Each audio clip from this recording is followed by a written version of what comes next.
नमस्ते दोस्तों, स्वागत है आपका उपागम एकेडमी पे। दोस्तों, पिछले वीडियो में हमने एग्रीकल्चर्स के बारे में बहुत सारी डिटेल्स आपको दिए, बहुत सारी चीज़ें जो फैक्ट और क्वेश्चंस थे बताए आपको। खरीफ रबी फसलों के बारे में, जायद फसलों के बारे में, खरीफ में उगने वाले प्रमुख फसलों के बारे में जैसे कि धान, जो गेहूँ रबी फसलों में, और जायद में हमने बोला गर्मी के मौसम में जैसे तरबूज, खरबूज, खीरा, ककड़ी जो ठंडक पहुँचाते हैं, ऐसे फसलें जायद फसलों के बारे में बताया।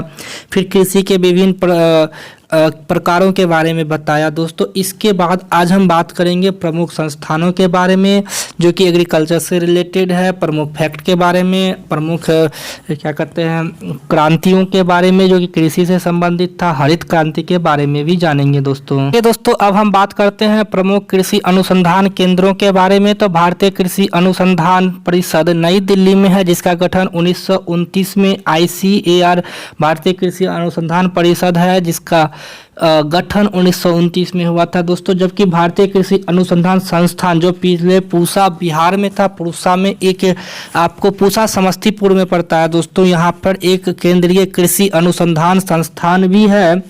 इसका स्थानांतरण 1936 में नई दिल्ली कर दिया गया। तो दोस्तों, अभी के टाइम में आपको क्या कहते हैं, परिषद हो, भारतीय कृषि अनुसंधान परिषद हो या फिर संस्थान हो, अरे ये मार्कर कलर का है ना, या संस्थान हो, ये दोनों दोस्तों आपको अभी नई दिल्ली में है।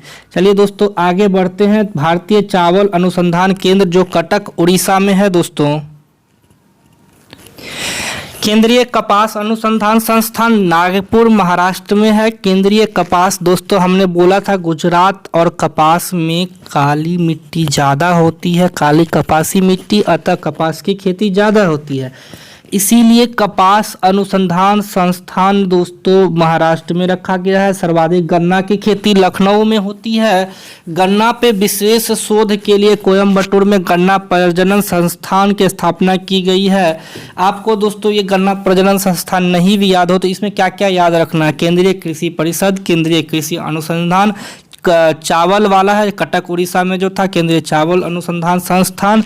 इसके बाद कॉफी अनुसंधान संस्थान चिकमंगलुरु कर्नाटक में है, आलू शिमला में है। दोस्तों, आपको इसमें से क्या क्या याद रखने हैं, तो केवल कृषि अनुसंधान परिषद, केवल कृषि अनुसंधान संस्थान और चावल अनुसंधान संस्थान, बस ये तीन अभी तक में। दोस्तों, केंद्रीय रेशम उत्पादन संस्थान दोस्तों आपको मैसूर कर्नाटक में है। रबर अनुसंधान कोयम्बटूर केरल में है। आपको ये याद रखिएगा दोस्तों, केरल में रोपण कृषि के तहत नारियल, रबर, कॉफ़ी उपजाई जाती है। रोपण कृषि हमने अभी आपको बगानी कृषि या रोपण कृषि के बारे में पिछले वीडियो में बताए थे, जहाँ एक फॉर्म बना के अलग अलग तरह के फॉर्म को उसको घेरा बंद करके दोस्तों उसमें नारियल, काजू जैसे फसल उगाए जाते हैं, इसे हम लोग रोपण कृषि कहते हैं। और इसीलिए कोट्टयम केरल में आपको रबर अनुसंधान है। चाय, सर्वाधिक चाय की खेती भारत में असम में होती है और इसीलिए चाय अनुसंधान संस्थान जोरहाट असम में है। भारतीय दलहन अनुसंधान संस्थान कानपुर में है दोस्तों, और तिलहन हैदराबाद में। दलहन तिलहन नहीं याद रखिएगा चलेगा, लेकिन चाय और कॉफ़ी जरूर याद रखिएगा। कॉफ़ी होता है चिकमंगलुरु कर्नाटक में, चाय होता है जोरहाट असम में। जूट एवं समवर्गीय रेशा अनुसंधान, जूट यानी फाइबर दोस्तों, जूट जिससे कि हम लोग वो जो जूट के रेशे से बोरा वोरा जो बनाते हैं, पश्चिम बंगाल में सर्वाधिक जूट की खेती होती है। कहाँ है याद रखने की जरूरत नहीं, केवल कहाँ खेती सबसे ज़्यादा होती है। नारियल अनुसंधान दोस्तों कासगोड केरल में होता है। अभी मैंने रबर और नारियल दोनों के बारे में बोला कि केरल में फार्म बना के सर्वाधिक इसकी खेती होती है। तंबाकू जरूर याद रखिएगा दोस्तों, केंद्रीय तंबाकू अनुसंधान केंद्र आपको राजमुंद्री आंध्र प्रदेश में है। इसके बाद दोस्तों 19 और 20 नंबर में जो पूछे गए क्वेश्चन है, ये इम्पोर्टेंट क्वेश्चन है जो कि आपको एग्जाम में पूछे गए हैं दोस्तों, कि राष्ट्रीय डेयरी अनुसंधान संस्थान हरियाणा करनाल में है और लीची बिहार मुजफ्फरपुर में है। जो अनुसंधान संस्थान ये याद रखने की जरूरत नहीं है, लेकिन कृषि अभियांत्रिक संस्थान दोस्तों इंजीनियरिंग, एग्रीकल्चर से रिलेटेड एग्रीकल्चर इंजीनियरिंग संस्थान भोपाल मध्य प्रदेश में है, ये याद रखिएगा दोस्तों। इसके बाद दोस्तों भारतीय मृदा विज्ञान संस्थान भोपाल में है, भारतीय वनस्पति अनुसंधान लखनऊ में है। दोस्तों कृषि से रिलेटेड ये महत्वपूर्ण संस्थानें हैं जिनका आपको कहाँ इनके मुख्यालय हैं याद रखना जरूरी है। कभी कभी एग्जाम्स में आपको लखनऊ में वनस्पति संस्थान है, विश्व संस्थान भी लखनऊ में है, आपसे ये सभी चीज़ें दोस्तों कभी कभी पूछ दिया जाता है। अनार बीज मसाला केंद्रीय अनुसंधान, ये सभी याद करने की ज़रूरत नहीं है। चलिए दोस्तों आगे हम बढ़ते हैं। आगे है राष्ट्रीय केला अनुसंधान त्रिची, याद करने की ज़रूरत नहीं है। भारतीय मसालों के बारे में दोस्तों हम अभी बोले कि आपको चाय जोरहाट असम, कॉफ़ी चिकमंगलूर और मसाला कोझिकोड केरल, ये जरूर याद रखिएगा दोस्तों। इसके बाद आपको है भारतीय मक्का अनुसंधान लुधियाना पंजाब में, नींबू फलीय वर्ग अनुसंधान जो है वो नागपुर महाराष्ट्र में, संतरे की खेती सबसे ज़्यादा नागपुर महाराष्ट्र में ही होती है। भारतीय लाख अनुसंधान संस्थान, लाख ये रांची में है, लाख जिससे चूड़ियाँ बनाई जाती है दोस्तों। भारतीय प्राकृतिक राल और गोंद संस्थान भी आपको रांची में है दोस्तों। केंद्रीय तटीय अनुसंधान कृषि अनुसंधान, केंद्रीय तटीय कृषि अनुसंधान संस्थान गोवा में है दोस्तों। केंद्रीय तटीय मतलब समुद्र तट पे जो कृषि अनुसंधान संस्थान है वो भारत में गोवा पे है। और द्वीपीय बात की जाए, केंद्रीय में आइसलैंड की बात की जाए, आइलैंड की, तो पोर्ट ब्लेयर अंडमान और निकोबार द्वीप समूह, पोर्ट ब्लेयर अंडमान निकोबार की राजधानी है, वहाँ केंद्रीय द्वीपीय अनुसंधान संस्थान है। और कृषि सांख्यिकी अनुसंधान, भारत में 3 कृषि सांख्यिकी अनुसंधान संस्थान है। पहला भारतीय कृषि अनुसंधान परिषद, भारतीय कृषि अनुसंधान संस्थान और भारतीय कृषि सांख्यिकी स्टैटिस्टिक्स अनुसंधान संस्थान नई दिल्ली में है, ये तीनों दोस्तों। इसके बाद दोस्तों भारत में 3 इम्पोर्टेंट कृषि विश्वविद्यालय हैं। एक कृषि विश्वविद्यालय दोस्तों आपको उत्तर पूर्वी राज्यों में मणिपुर में है। मणिपुर इसलिए बार बार जोर डालते हैं दोस्तों कि जब आपको हमने झूम कृषि पिछले वीडियो में पढ़ाया था, जहां उत्तर पूर्वी राज्यों में झूम कृषि कहते हैं स्थानांतरण कृषि को, शिफ्टिंग कृषि को, लेकिन मणिपुर में पालमू कहते हैं। केंद्रीय कृषि विश्वविद्यालय भारत में 3 जगह, एक बिहार में है पूसा समस्तीपुर, दूसरा आपको इम्फाल मणिपुर में है और तीसरा झांसी उत्तर प्रदेश में है। अभी एक निर्माणाधीन है मध्य प्रदेश। मुख्य क्या कहते हैं वो ये कल्चर के बारे में, जिसमें हम लोग पालन करते हैं अलग अलग तरह के फसलों का, अलग अलग तरह के कीटों का। दोस्तों ये इम्पोर्टेंट नहीं, बहुत इम्पोर्टेंट है। आप इसे स्टार मारोगे, आप इसे double star, triple star, 4 star मार के रखोगे, ये इम्पोर्टेंट है। जितने पॉइंट आपको यहाँ दिख रहे हैं दोस्तों, सेरीकल्चर रेशम कीट पालन से संबंधित है, एपीकल्चर मधुमक्खी पालन से संबंधित है, विटीकल्चर अंगूर उत्पादन से, फ्लोरिकल्चर फूलों के उत्पादन से, वर्मीकल्चर केचुआ उत्पादन से, पोमीकल्चर फलों के उत्पादन से, ऑलरीकल्चर सब्जियों के उत्पादन से, पीसीकल्चर मछली पालन से, हॉर्टिकल्चर बागवानी से और एरोपोनिक्स हवा में पौधों को उगाने से। एरोपोनिक्स नाम ही है, पोनिक्स मतलब प्लांटिंग, एरो मतलब हवा, हवा में पौधों को उगाना एरोपोनिक्स होता है। किसी बोतल में बिना पानी बिना मिट्टी के फलों पौधों को उगाना। हॉर्टिकल्चर बागवानी से संबंधित है। पीसीकल्चर मतलब मछली पालन, ऑयलीकल्चर सब्जियों का उत्पादन, पोमोकल्चर फलों का उत्पादन, वर्मीकल्चर केचुआ पालन, फ्लोरिकल्चर फूलों का उत्पादन, विटीकल्चर अंगूर उत्पादन, मधुमक्खी पालन से संबंधित एपीकल्चर और रेशम कीट पालन से सेरीकल्चर।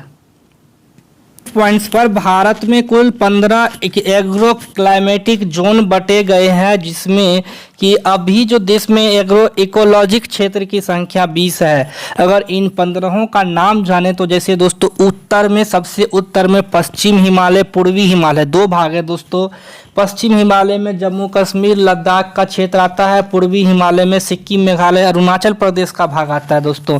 हिमालयी प्रदेश में पश्चिमी हिमालय में आपको हिमाचल प्रदेश जिसमें सेब की खेती, जम्मू कश्मीर जिसमें केसर की खेती सबसे ज़्यादा होती है, जलवायु प्रदेश के हिसाब से बांटा गया है।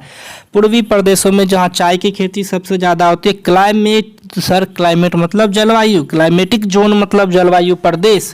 15 जलवायु प्रदेश टोटल हैं दोस्तों। जैसे कि आपको बोला मैंने, हिमालयी प्रदेश में 2 पूर्वी पश्चिमी, फिर गंगा यमुना का मैदानी भाग, गंगा का ऊपरी भाग, मध्य भाग, पठारी भाग, अरावली का मैदान, महाराष्ट्र के दक्कन का मैदान, पूर्वी तटीय मैदान की जलवायु, पश्चिमी तटीय मैदान की जलवायु, गुजरात महाराष्ट्र के पश्चिमी भाग में उगने वाले कपासी जलवायु और पश्चिमी क्षेत्र में उगने वाली आर्द्र शुष्क मरुस्थलीय जलवायु। द्वीपीय प्रदेश भारत में द्वीप जितने हैं, आइलैंड जितने हैं, उतने प्रदेशों में इसको टोटल बांटा गया है।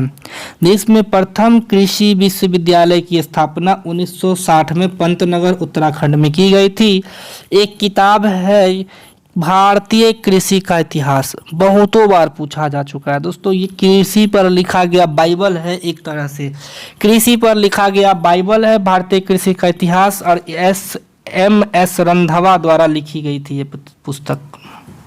संबंधित बहुत सारे क्रांति जो कि फसलों के उत्पादन में, कृषि के उत्पादन में एक नई क्रांति थी, उसके उत्पादन में अचानक बढ़ोतरी आपको कृषि क्रांति कहलाती है। जैसे हरित क्रांति, श्वेत क्रांति, नीली क्रांति, भूरी क्रांति, रजत क्रांति, बहुत सारे हैं। चलिए पढ़ते हैं कि किससे कौन संबंधित था। हरित क्रांति के बारे में आपको पता है दोस्तों, गेहूं चावल के उत्पादन में सर्वाधिक बढ़ोतरी अगर रीजन कुछ है तो वो हरित क्रांति था। भारत में पहली हरित क्रांति का श्रेय वर्गीस, ये क्या कहते हैं, डॉक्टर MS स्वामीनाथन को जाता है। नॉर्मन बोरलॉग जो थे विश्व में, इसको हरित क्रांति का श्रेय जाता है। दूध उत्पादन में वर्गीस कुरियन थे। अमूल इसी दूध उत्पादन का एक भाग था। राजस्थान में आनंद एक जगह है जहां पे उन्होंने मिल्क यूनियन लिमिटेड और बाद में Anand milk union limited AMUL Amul बना, और आज अमूल भारत का सबसे बड़ा क्या कहते हैं आपको मिल्क फैक्ट्री है। नीली क्रांति मत्स्य पालन से संबंधित है। भूरी क्रांति कोको उत्पादन से संबंधित है। रजत क्रांति अंडा उत्पादन से संबंधित है। तिलहन से पीली क्रांति, टमाटर मांस से लाल क्रांति, झींगा मछली प्याज से गुलाबी क्रांति और मसाला से बादामी क्रांति संबंधित है। बादामी क्रांति दोस्तों ये सभी आप बहुत जरूरी है, आप इसे स्पष्ट पढ़ेंगे। सुनहरी क्रांति फल उत्पादन और शहद उत्पादन से सुनहरी क्रांति संबंधित है, जबकि आलू गोल उत्पादन से संबंधित है। गोल क्रांति आलू उत्पादन से था। सदाबहार क्रांति जैविक खेती को पूछा भी गया है दोस्तों, ये हेडलाइन मार देना, ये स्टार मार देना। अभी ये एग्जाम में बहुत मोस्ट है जो कि पूछा जाता है ये क्वेश्चन दोस्तों, कि किस खेती को सदाबहार खेती कहते हैं। तो जैविक खेती को, उसे प्रोत्साहन देने के लिए सदाबहार क्रांति को लाया गया था।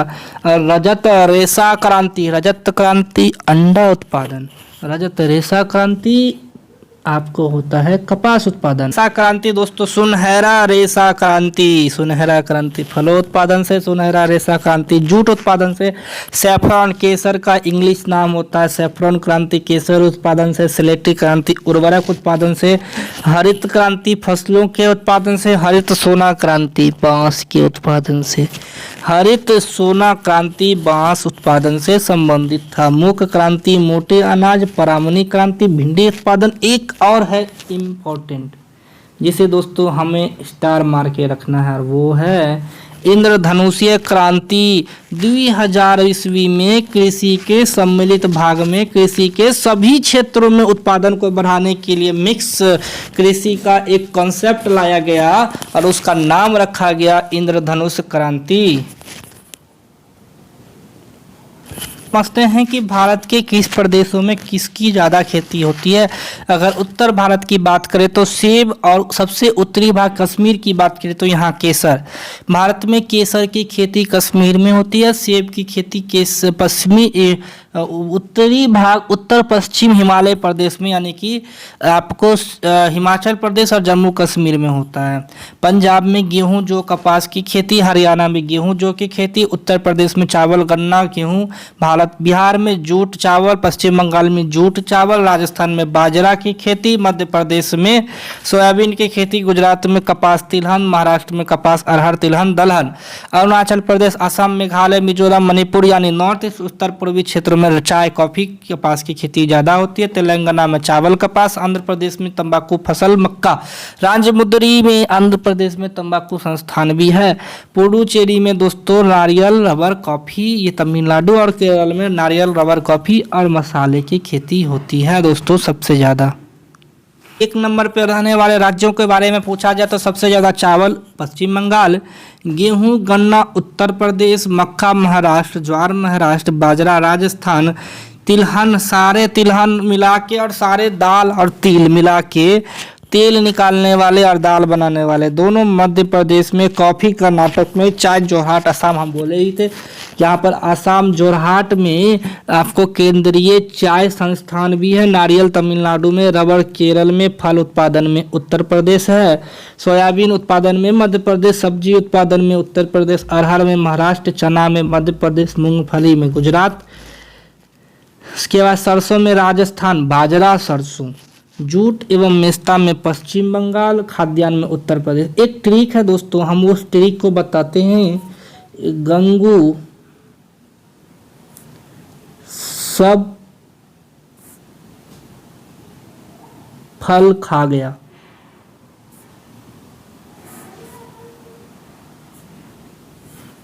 गंगू सब फल खा गया। पेन चेंज करते हैं यार। गंगू सब फल खा गया। सर गंगू मतलब गन्ना और गेहूं, गन्ना गेहूं सब फल, सब मतलब सब्जी, फल मतलब फल और खा मतलब खाद्यान्न। गेहूं गन्ना सब्जी फल खाद्यान्न, ये सभी गंगू सब फल खा गया आपको उत्तर प्रदेश में होता है, आपको उत्तर प्रदेश में होता है। इसके बाद दोस्तों आपको सारे तिल, सारे दाल और सोयाबीन, ये भी तो तिल ही है, ये भी तो तेल ही निकालता है ना। इन तीनों में मध्य प्रदेश एक नंबर पे है। हमने आपको पढ़ाया कि सर जूट दलदली भागों में होता है, तो जूट और चावल में अभी सर्वाधिक उत्पादन करने वाला है WB। ठीक है दोस्तों। इसके अलावा दोस्तों आसान है, कपास में नासिक में संस्थान है, आपको बताया ही था कि कपास में महाराष्ट्र, नारियल में तमिलनाडु, रबर में केरल। इसके बाद बढ़ते हैं दोस्तों आगे। दोस्तों इसमें कुछ पॉइंट इंपॉर्टेंट है, जैसे कि रेशम में भारत अगर रेशम के बारे में पूछता है तो विश्व में रेशम का सर्वप्रथम प्रचलन चीन में हुआ था।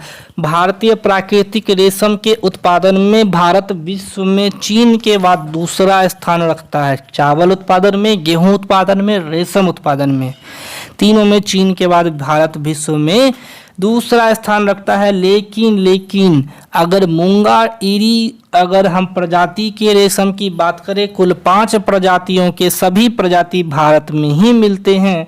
देश में सबसे ज़्यादा मलबरी और मूंगा किस्म का उत्पादन भारत में होता है। अगर रेशम उत्पादन अनुसंधान प्रशिक्षण संस्थान बहरामपुर पश्चिम बंगाल में है और मूंगा इरी अनुसंधान प्रशिक्षण संस्थान जोरहाट असम में है। अब इसके बाद राष्ट्रीय डेयरी योजना की बात करें तो NDDB विश्व बैंक के सहयोग से राष्ट्रीय डेयरी योजना चलाई जाती है। डेयरी संस्थान भारत में हरियाणा करनाल में है। ठीक है दोस्तों, अगर इसमें एक पॉइंट लिखा है, दूध उत्पादक देशों में भारत का प्रथम स्थान है। भारत में उत्तर प्रदेश दूध उत्पादन में सबसे आगे है।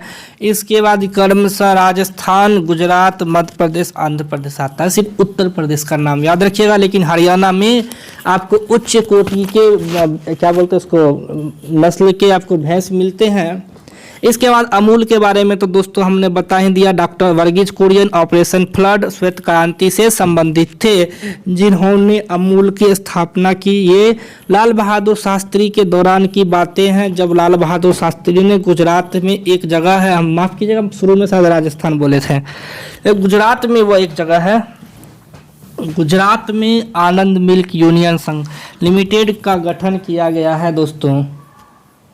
आधुनिक पॉइंट्स पढ़ते हैं जो कि अभी नरेंद्र मोदी के समय में भारत में कृषि में जितने भी ये के योगदान दिए गए हैं, विस्तृत किए गए हैं कृषि सेवाओं को, उन्हें पढ़ते हैं। तो पहला है ई-नेम, राष्ट्रीय कृषि बाजार, नेशनल एग्रीकल्चर मार्केट। ई-नेम के बारे में दोस्तों बार बार पूछा जाता है कि ये क्या है। यह एक तरह का पोर्टल है दोस्तों जिसमें कृषि से संबंधित उपजों के लिए एक एकीकृत राष्ट्रीय बाजार का निर्माण करता है दोस्तों ई-नेम। ई-नेम का फुल फॉर्म पूछा जाता है कभी कभी, नेशनल एग्रीकल्चर मार्केट है। ई यहाँ पर इलेक्ट्रॉनिक होता है, पेन इंडिया इलेक्ट्रॉनिक्स व्यापार पोर्टल है, इसलिए नेम का खाली full form national agriculture market है। ई का यहाँ कोई अर्थ नहीं है। इसके बाद है दोस्तों बायोटेक किसान, यानी बायोटेक कृषि innovation science application network, biotech किसान। यह जैव प्रौद्योगिकी विभाग द्वारा जारी की गई किसान केंद्रित योजना है। इसका उद्देश्य पूरे देश के किसान, वैज्ञानिक और विज्ञान संस्थाओं को एक ही नेटवर्क से जोड़ना है।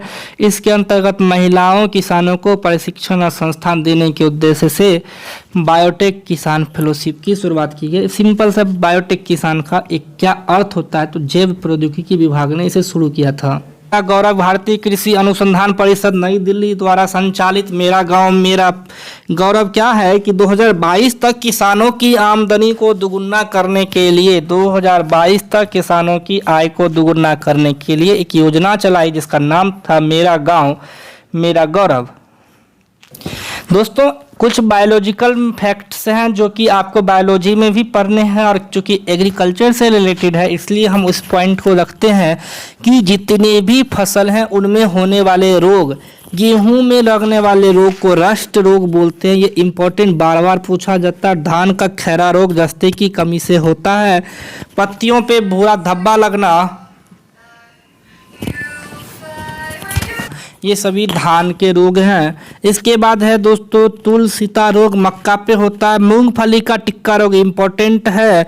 इसके बाद दोस्तों रेड रॉट गन्ना में, जो इम्पोर्टेंट है वो हम पढ़ रहे हैं, रेड रॉट गन्ना में होता है। और कंडुआ, ये कंडुआ बीमारी बाजरा ज्वार गेहूं तीनों में होता है। बाजरा ज्वार गेहूं तीनों में होता है अलग अलग नाम से। तो अब हम बढ़ते हैं हरित क्रांति की और हरित क्रांति का क्या अर्थ था दोस्तों, जिसे ग्रीन रिवोल्यूशन कहा गया।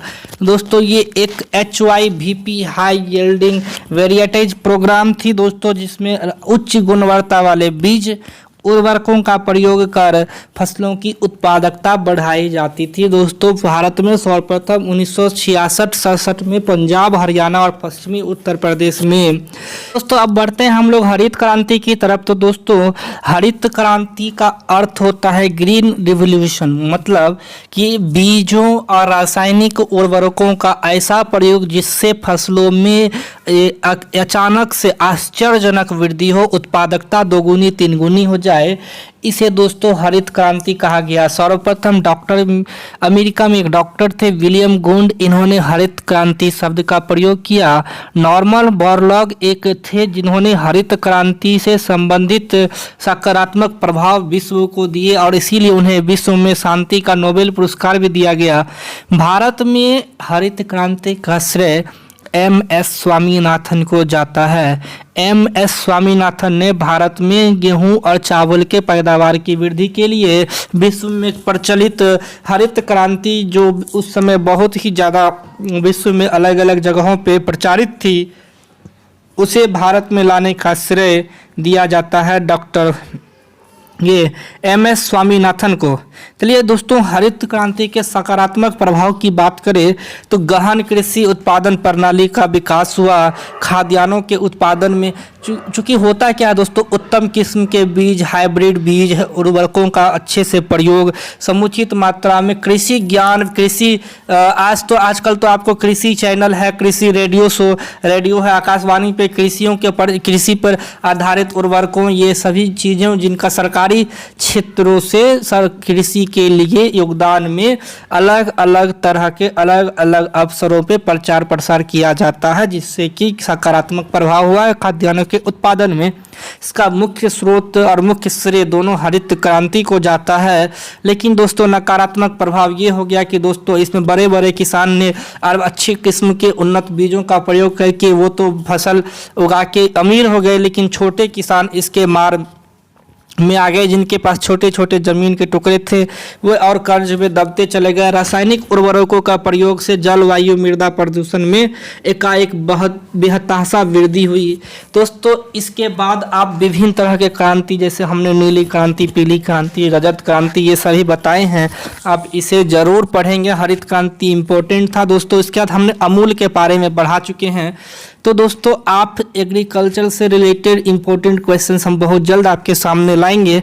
आज के लिए दोस्तों इतना ही, धन्यवाद। नमस्ते दोस्तों, स्वागत है आपका उपागम एकेडमी पे। चलिए दोस्तों आज हम बात करेंगे जल संसाधन, सिंचाई और बहुउद्देशीय परियोजनाओं के बारे में। बहुउद्देशीय परियोजना दोस्तों, इससे पहले हम लोगों ने आपको बता चुके हैं कि नदियों पे डैम बना के, बांध बना के उनसे बिजली और सिंचाई हेतु जल प्राप्त किया जाता है दोस्तों। तो आज हम भारत में कृषि के बाद सिंचाई पे चर्चा करेंगे। दोस्तों जल हाइड्रोजन और ऑक्सीजन का यौगिक है। आपको पता होगा कि जल हाइड्रोजन के 2 यौगिक और ऑक्सीजन के 1 यौगिक, एक हाइड्रोजन के 2 परमाणु और ऑक्सीजन के 1 परमाणु मिल के जल यौगिक का निर्माण करते हैं। पृथ्वी के लगभग 71% भूभाग पे जल का विस्तार है। दोस्तों होता क्या है कि जो जल है वो सिंचाई के लिए भी इम्पोर्टेंट है, मानव जीवन के लिए भी इम्पोर्टेंट है। जल न सिर्फ पीने के काम आता है बल्कि कृषि के लिए भी जल ही तो नहीं उपयोगी है। तो दोस्तों जल संसाधन सिंचाई का एक महत्वपूर्ण स्रोत है। स्रोत की बात करें तो धरातलीय जल और भूमिगत जल, मतलब जो भूमि के अंदर जल प्राप्त किया जाता है, और एक जो धरातल के ऊपर रहता है, जैसे कि दोस्तों नदियों का जल, झीलों का जल, जलाशयों का जल, तालाबों का जल, ये सभी पेयजल के रूप में और सिंचाई के रूप में भी प्रयोग किए जाते हैं। भारत में लगभग 50% से ज़्यादा सिंचित क्षेत्र उत्तर प्रदेश, पंजाब और तमिलनाडु, ये 3 राज्य सबसे ज़्यादा सिंचित प्रदेश हैं। याद रखिएगा, हिमालय के पर्वतीय क्षेत्रों और प्रायद्वीपीय पठार से प्रभावित होने वाली नदियां विशेष रूप से जल विद्युत उत्पादन के लिए महत्वपूर्ण है। इन नदियों पे बहुत सारी बहुउद्देशीय परियोजना जिसके बारे में हम पढ़ा चुके हैं दोस्तों। चलिए आगे बात करते हैं हम। सिंचाई, इरिगेशन क्या होता है? खेतों में फसलों को कृत्रिम रूप से जल देना सिंचाई कहलाता है। चूंकि पौधों की वृद्धि के लिए उन्हें जल की आपूर्ति बहुत ही ज़्यादा आवश्यक है, और चूंकि भारत मानसूनी खेती पर निर्भर करता है, मतलब मानसूनी वर्षा पे निर्भर करता है भारतीय कृषि, इसीलिए दोस्तों फसलों की उत्पादकता जल की मात्रा पे निर्भर करता है। मानसून खराब रहने का मतलब अगर कम बारिश, कम जल की मात्रा फसलों को दी जाए तो उनमें जो पोषक तत्व हैं उनकी कमी हो जाती है, और जिस कारण फसल अच्छे नहीं हो पाते हैं। इसलिए सिंचाई का मतलब दोस्तों जल की आपूर्ति होता है, जल कृत्रिम रूप से पौधों तक जल का पहुंचाना होता है। हमने बोला कि भारत की कृषि का ज़्यादातर हिस्सा मानसूनी वर्षा पर निर्भर है। यही कारण है कि जब मानसून ठीक रहता है तो उत्पादन बढ़ जाता है, मानसून खराब रहता है तो उत्पादन घट जाता है दोस्तों। योजना की बात की जाए तो भारत में 3 तरह के सिंचाई योजनाएं चलती है। एक बृहद सिंचाई योजना, एक मध्यम सिंचाई योजना और एक लघु सिंचाई योजना। बृहद सिंचाई योजना भूमि के आधार पे दोस्तों, यदि भूमि 10,000 हेक्टेयर से अधिक हो, जहां एक साथ 10,000 से अधिक की खेती भूमि पे खेती की जाती है और उसके लिए सिंचाई हेतु जल नहरों द्वारा प्रबंध किया जाता है, उसे बृहद सिंचाई योजना कहते हैं दोस्तों। उसके बाद है मध्यम सिंचाई योजना। तो 2,000 हेक्टेयर से 10,000 हेक्टेयर के बीच की भूमि को सिंचित करने के लिए जल का प्रबंध किया जाता है। लघु सिंचाई योजना में 2,000 हेक्टेयर से कम भूमि के क्षेत्रों को सिंचित किया जाता है। लघु सिंचाई को प्रोत्साहित करने के लिए दोस्तों ये VVI है, इसे आप इम्पोर्टेंट मानेंगे। इस पॉइंट को दोस्तों, ये पॉइंट आपके लिए बहुत इम्पोर्टेंट है, आप इसे इम्पोर्टेंट मानेंगे दोस्तों। लघु सिंचाई योजना को प्रोत्साहित करने के लिए 2006 में केंद्र सरकार ने लघु सिंचाई योजना शुरू की। भारत में लघु सिंचाई योजना की शुरुआत 2006 में हुई थी। लघु सिंचाई योजना की शुरुआत कब हुई थी? 2006 में। और राष्ट्रीय लघु सिंचाई मिशन 2010, याद रखिएगा 2006 लघु सिंचाई योजना और राष्ट्रीय लघु सिंचाई मिशन ये जो है दोस्तों 2010 में लागू किया गया था। राष्ट्रीय लघु सिंचाई योजना राष्ट्रीय सतत कृषि विकास मिशन 2014 1 अप्रैल को शुरू किया गया था दोस्तों। कहाँ गया अम्मा? ये वाला दोस्तों खेत जल प्रबंधन आपको राष्ट्रीय सतत कृषि विकास का एक भाग था। और प्रधानमंत्री कृषि सिंचाई योजना 1 अप्रैल 2015 हाल ही में नरेंद्र मोदी की सरकार, पहली कैबिनेट की सरकार ने 1 अप्रैल 2015 में आपको प्रधानमंत्री कृषि सिंचाई योजना के अंतर्गत लघु सिंचाई मिशन को बढ़ावा दिया गया था और लघु सिंचाई के घटकों को एक साथ मिला दिया था। बात की जाए दोस्तों तो कुएं और नलकूपों से सबसे ज़्यादा भारत में सिंचाई के साधन मिलते हैं, फिर नहरों द्वारा, फिर तालाबों द्वारा और फिर अन्य स्रोतों द्वारा। तो आपको परसेंटेज याद नहीं रखना है। सबसे ज़्यादा सिंचाई के स्रोत भारत में अगर कुछ हैं तो वह कुएं और नलकूप हैं। क्षेत्रों की बात की जाए तो भारत चीन के बाद दूसरे नंबर पे कृषि क्षेत्रों को सिंचित करने के लिए जल प्रबंधन की बात की जाए तो चीन 1, भारत 2। और दुनिया में सबसे अधिक नहरों का जाल पाकिस्तान में है, ये जरूर याद रखिएगा दोस्तों। इसके बाद हम बात करते हैं अलग अलग स्रोतों की, कुओं और नलकूपों के बारे में। तो दोस्तों कुओं से सर्वाधिक सिंचाई हमने बोला भारत में, अगर सर्वाधिक सिंचाई किसी क्षेत्र से किसी स्रोत से होती है तो वो कुआं और नलकूप है दोस्तों। इसके बाद अगर कुछ याद रखना है तो ये VVI पॉइंट है दोस्तों। नलकूपों की सर्वाधिक संख्या भारत में अगर कहीं है तो वह क्षेत्र उत्तर प्रदेश है, इसे याद रखिएगा दोस्तों, यह एक तरह का क्वेश्चन ही है। के बाद दोस्तों यदि किसी स्रोत की बात करें तो भारत में सबसे ज़्यादा सिंचाई नलकूपों के बाद नहरों से होती है। नदियों से एक कैनल निकाल के एक स्रोत निकाला जाता है जिसे कैनल इरिगेशन या नहर सिंचाई बोलते हैं दोस्तों। आपको नहरों से सिंचाई सबसे ज़्यादा विस्तार उत्तर प्रदेश, मध्य प्रदेश, आंध्र प्रदेश में है। आपको बस नलकूप और नहर दोनों में उत्तर प्रदेश 1 नंबर पे है, ये जरूर याद रखिएगा। बात की जाए तो सबसे प्रमुख नहरों में भारत की सबसे बड़ी नहर परियोजना दोस्तों अगर कोई है तो वह इंदिरा गांधी नहर परियोजना है। इसकी नींव 30 मार्च 1958 को रखी गई थी। ये राजस्थान के शुष्क और आर्द्र प्रदेशों में, इसमें दोस्तों सतलज नदी का पानी आता है, ब्यास नदी का पानी आता है, यह गंगा, बीकानेर, जैसलमेर, बाड़मेर ये सभी जिले हैं राजस्थान के।